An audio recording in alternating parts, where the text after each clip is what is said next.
نوح، اور یقیناً نوح علیہ السلام نے ہمیں پکارا۔ اس سے پہلے جو رکوع گزرا ہے اس کا مجموعی مضمون دیکھیں تو دو طرح کے لوگوں کا ذکر آیا ہے۔ ایک وہ جنہوں نے اللہ رب العالمین کے نمائندوں کو بھی جھٹلایا اور جو پیغام وہ لے کے آئے تھے اس پیغام کو بھی انہوں نے ماننے سے انکار کر دیا، اور دوسرے وہ جو اللہ رب العالمین کے نمائندوں پہ بھی ایمان لائے اور پیغام حق کو بھی انہوں نے دل و جان سے قبول کیا، اپنی ذات کے اوپر اسے نافذ کیا اور دوسروں تک پہنچانے کی کوشش کی، اور اس راستے میں جو رکاوٹیں آئیں ان کو برداشت کی۔ دو طرح کے لوگوں کا ذکر آیا ہے۔ حق تعالیٰ نے فرمایا کہ اصل زندگی آخرت کی ہے، لہٰذا جو بڑی کامیابی ہے وہ اسی شخص کے لیے ہے جو آخرت میں کامیاب ہو جائے، کیونکہ وہاں پہ پھر موت نہیں ہے۔ دنیا کی زندگی پہ موت ہے، آخرت کی زندگی پہ موت نہیں ہے۔ یعنی دنیا کی زندگی میں ابتدا بھی ہے اور دنیا کی زندگی کی انتہا بھی ہے۔ آخرت کی زندگی میں ابتدا ہے لیکن انتہا کوئی نہیں ہے، تو اصل زندگی تو وہ ہے۔ پھر یہاں کی جو نعمتیں ہیں وہ اپنی ذات کے اعتبار سے بھی دائمی نہیں ہیں، اور کسی کو اگر ملیں تو تب بھی دائمی نہیں ہیں۔ دنیا میں ہی نعمتیں ملتی ہیں، ہاتھ سے نکل جاتی ہیں، پھر آ جاتی ہیں، لیکن موت کی صورت میں سب کچھ ہاتھ سے نکل جاتا ہے۔ آخرت میں ایسا نہیں ہے، جو مل گیا ہے سو مل گیا ہے، اور اس میں اضافہ ہو سکتا ہے، اس کا چھن جانا یا اس کی کمی یہ بات نہیں ہوگی۔ تو اب حق تعالی شانہ نے مثال دی ہے۔ گزشتہ سبق میں ہم نے پڑھا کہ اہل جنت آپس میں مجلس کریں گے، بیٹھیں گے، اور علی سرر متقابلین، جس طرح شاہی تخت ہوتے ہیں ان پہ بادشاہوں کی طرح بیٹھیں گے، ایک دوسرے سے بات کریں گے۔ بات کرتے کرتے اہل جنت میں سے ایک کہے گا کہ وہ جو ہمارا بڑا قریبی تھا،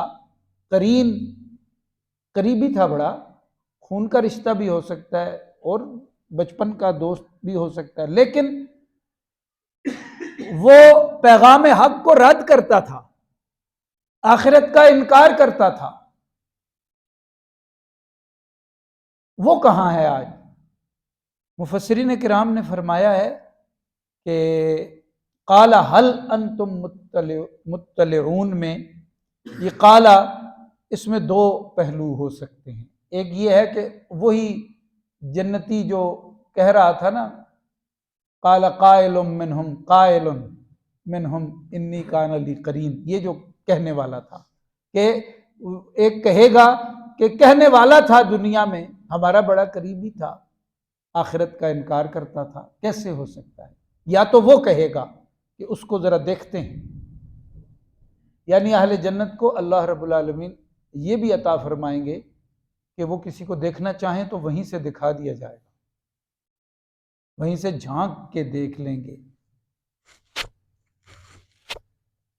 جو فرمایا نا فَاطَّلَعَ فَرَآهُ فِي سَوَاءِ الْجَحِيمِ، وہیں سے جھانک کے دیکھ لیں گے، اللہ پاک دکھانا چاہیں وہیں سے دکھا دیں گے۔ تو بعض مفسر حضرات فرماتے ہیں کہ قال فرمانے والی ذات اللہ پاک کی ہے۔ جب وہ آپس میں بات کریں گے تو حق تعالیٰ فرمائیں گے ان کو دیکھنا چاہتے ہو؟ اس بندے کو دیکھنا چاہتے ہو جو کہتا تھا آخرت کوئی نہیں اور منع کرتا تھا کہ تو بھی نہ مان، یہ ماننے والی بات ہی نہیں ہے، انسان ختم ہو گیا، گل سڑ کے وجود اس کا ختم ہو گیا، ہڈیاں رہیں، ہڈیاں بھی ختم ہو گئیں، اور پتہ ہی نہیں کون کب مرا تھا، کہاں مرا تھا، کیسے سب کو ایک دن اٹھایا جائے گا، یہ کوئی بات ماننے والی نہیں۔ اب یہ اہل جنت جنت میں پہنچ گئے، آخرت کی فکر پہ انہوں نے زندگی گزاری تھی، محنت کی تھی، اللہ رب العالمین کی خوشنودی حاصل کی تھی، کامیاب ہو کے جنت میں پہنچ گئے، تو وہاں اس کو یاد کیا، ذکر کیا، وہ ایسے کہتا تھا۔ تو حق تعالیٰ فرمائیں گے اس کو دیکھنا چاہتے ہو تو پھر دکھا دیا جائے گا، وہ جنت کے بیچوں بیچ ہوگا۔ تو پھر وہ دیکھنے والا کہے گا اللہ کی قسم، تو مجھے بھی گڑھے میں اتارنے والا تھا، اگر اللہ رب العالمین کی مجھ پہ مہربانی نہ ہوتی تو میں بھی مجرم بن کے حاضر ہوتا۔ اور پھر اب تو دیکھو نا، بس وہ ایک ہی موت تھی، اس کے بعد تو اب کوئی موت نہیں ہے اور کوئی جکڑ پکڑ بھی نہیں ہے، اس کو کہتے ہیں بڑی کامیابی۔ نہ موت آئے گی، نہ کوئی عذاب آئے گا، نہ کوئی نعمت چھنے گی، نہ بڑھاپا آئے گا، نہ بیماری، نہ کمزوری، نہ کوئی گندگی، نہ کوئی دکھ، نہ دکھ کا اندیشہ، ہمیشہ ہمیش کی زندگی، یہ ان کا ہم نے ذکر پڑھا۔ اچھا، تو فرمایا اللہ پاک نے فرمایا اب تم فیصلہ کر لو، وہ زقوم تمہیں چاہیے کھانے کے لیے، اور وہ کھولتا ہوا پانی، دوزخ کی آگ، یا یہ والی مہمان نوازی جس کا ذکر گزرا ہے۔ تو مفسرین کرام نے فرمایا اس درخت کا اللہ پاک نے بطور خاص ذکر کیا ہے، یہ آگ میں پیدا ہونے والا درخت ہے، اور یہ جو اصل جڑ کو کہتے ہیں نا، فی اصل الجحیم، یہ دوزخ کی جڑ سے نکلے گا، یعنی وہاں سے پیدا ہوتا ہے آگ میں درخت۔ مفسرین کرام نے فرمایا یہ جو ہے نا انا جعلناہا فتنۃ، اس میں ایک پہلو یہ بھی ہے کہ دنیا میں لوگ انکار کر دیں گے آگ میں کیسے درخت ہو سکتا ہے، یہ مطلب بھی ہے، اور جو جہنمی ہیں ان کے لیے فتنۃ کا مطلب بلا ہے، کیونکہ آگے فرمایا طلعھا، اس کا جو پھل ہے، جو جھاڑی، جو کانٹے ہیں، کانہ رؤوس الشیاطین، تو مفسرین نے فرمایا یہاں پہ شیاطین سے مراد سانپ ہے، یہ بھی فرمایا جیسے سانپوں کے سر بھیانک کھانے پڑیں گے۔ اور ہم نے یہ پہلے پڑھا ہے، غالباً سورہ محمد میں بھی گزرا ہے کہ وہ جو کھائیں گے تو انتڑیاں کٹ جائیں گی،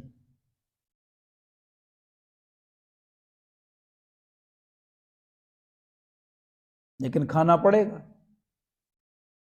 اوپر سے کھولتا ہوا پانی جس میں پیپ کی آمیزش، جانتے تھے کہ گمراہ ہیں جن کی پیروی ہم کر رہے ہیں، لیکن اڑے ہوئے تھے، بس جو پہلے کر گئے ان کا بھی یہی حال ہوا، جو اب کریں گے ان کا بھی یہ ہے، بعد میں کریں گے ان کے ساتھ بھی یہ ہے۔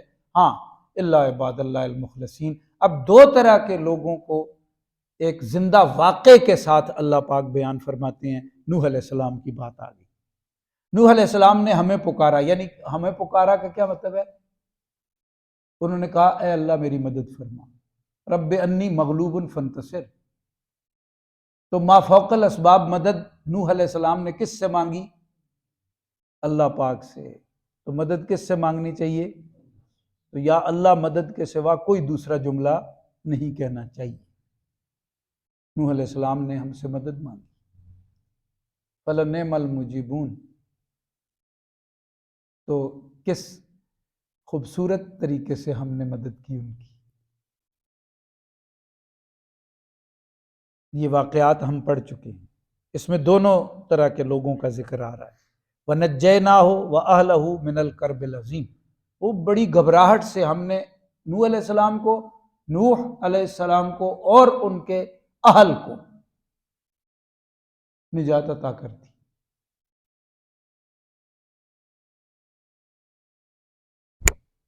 انبیاء کرام کے اہل وہی ہوتے ہیں جو ان کے عقائد اور ان کے طریقے کو مانتے ہیں اور اپنا لیتے ہیں، ورنہ ہم نے پڑھا ہے کہ نوح علیہ السلام کا اپنا بیٹا جو ہے وہ بھی عذاب کی نظر ہوا ہے، اور اللہ پاک نے فرمایا انہ لیس من اہلک انہ عمل غیر صالح فلا تسألنی ما لیس لک بہ علم۔ یہاں پہ جو وجود کا رشتہ ہے اس سے اہل نہیں چلتی انبیاء کی،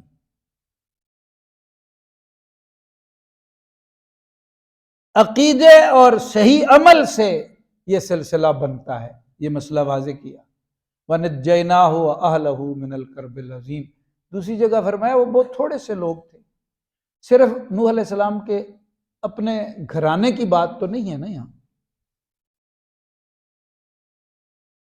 کچھ لوگ آپ کی اولاد نہیں تھے لیکن ایمان لائے تھے نا، تو وہ جتنے بھی تھے 26 تھے 70 تھے جتنے،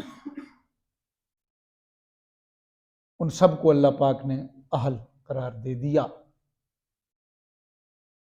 اب جو دین کا علم حاصل کرتا ہے، نبی علیہ السلام نے فرمایا میرا وارث ہے،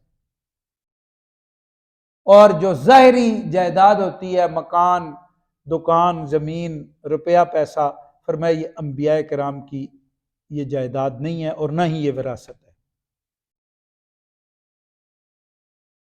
رشتہ داروں میں یہ وراثت نہیں تقسیم ہوگی انبیاء کرام کی۔ وراثت کیا ہے؟ جو وہ علم لے کے آئے ہیں وہ وراثت۔ ہمارے اساتذہ فرماتے تھے کہ میراثی کا بچہ بھی اگر دین پڑھے گا تو وہ حضور کا وارث ہے، اور سید زیادہ دین کو چھوڑ دے گا تو وہ وراثت سے نکل جائے۔